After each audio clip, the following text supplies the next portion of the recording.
You've seen the Instagram bios, not all who wander are lost. Travel is the only thing you buy that makes you richer. We live in a culture that treats traveling like a secular religion. If you aren't constantly planning a trip to Bali or backpacking through Europe, people look at you like you're missing a soul.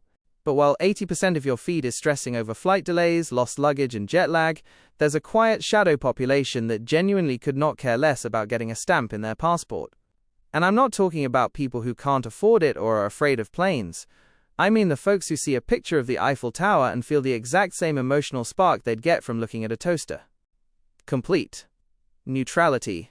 Today, we're doing a deep dive into why some brains are wired to find more joy in a local coffee shop than a Mediterranean cruise. Because as it turns out, wanderlust isn't a default human setting, and staying home might actually be a sign of a very specific kind of psychological strength. The dopamine of novelty versus the comfort of predictability.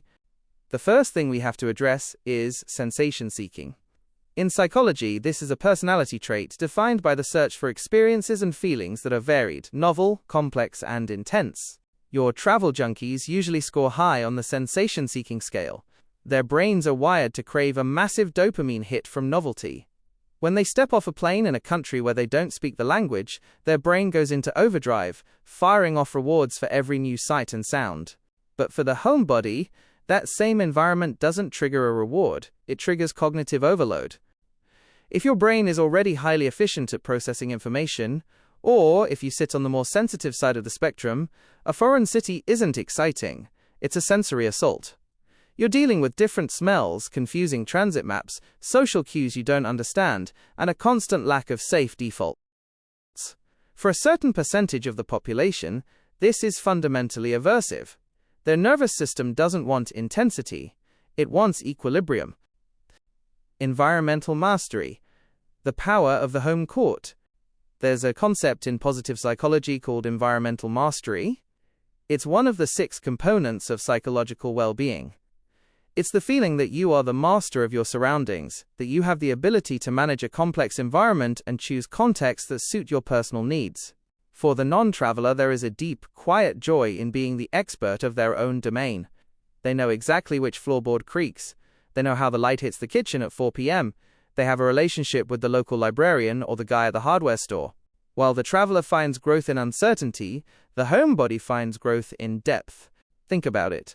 You can spend $5,000 to have a surface-level interaction with 10 different cultures, or you can spend that same time and energy mastering a craft, building a garden, or deepening a lifelong friendship.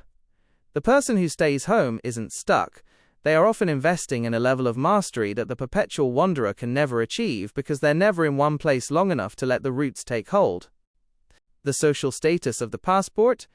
So why does it make people so uncomfortable when you say you don't like to travel? Why is there an immediate defensiveness, like you've just told them you don't like oxygen? It's because travel has become a social identity marker.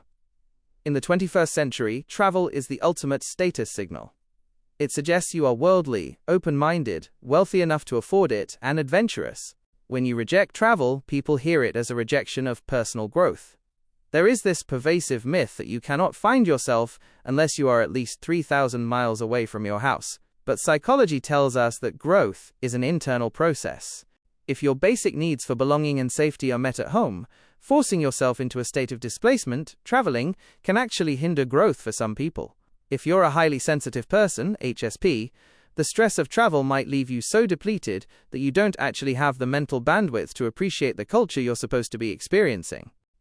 Locus of control and emotional currency. Let's talk about the locus of control. This refers to how much a person believes they have power over the events in their lives. Travel is a nightmare for someone with a high need for an internal locus of control. When you travel, you are at the mercy of the airline, the weather, the hotel staff, and the local transit.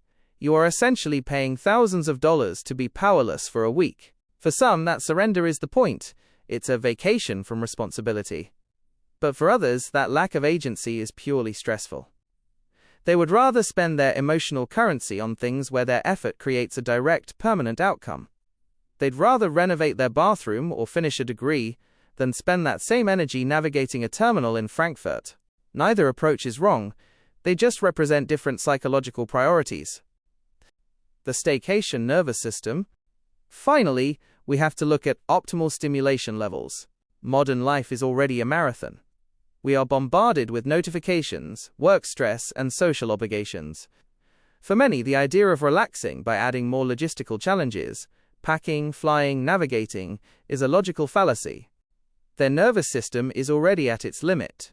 For these people, the most adventurous thing they can do is to truly, deeply rest. To sit in the same chair, with the same cat, reading the same book.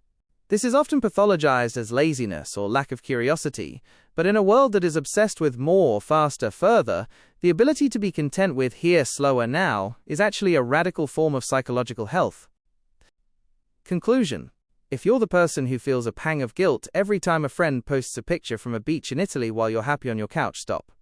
Your lack of wanderlust isn't a deficiency. It might be a sign that you've already found what most travelers are looking for, a sense of place, a sense of mastery, and a nervous system that is at peace with its surroundings. The goal of a human life isn't to see the most things, it's to be the most you. For some, that happens at 30,000 feet. For others, it happens in the backyard. Both paths are valid. And honestly, the world needs people who stay behind to tend the gardens just as much as it needs people to explore the mountains. If this resonated with you, let me know in the comments. Are you a home court master or a novelty seeker? And if you want more deep dives into the weird ways our brains work, hit that subscribe button.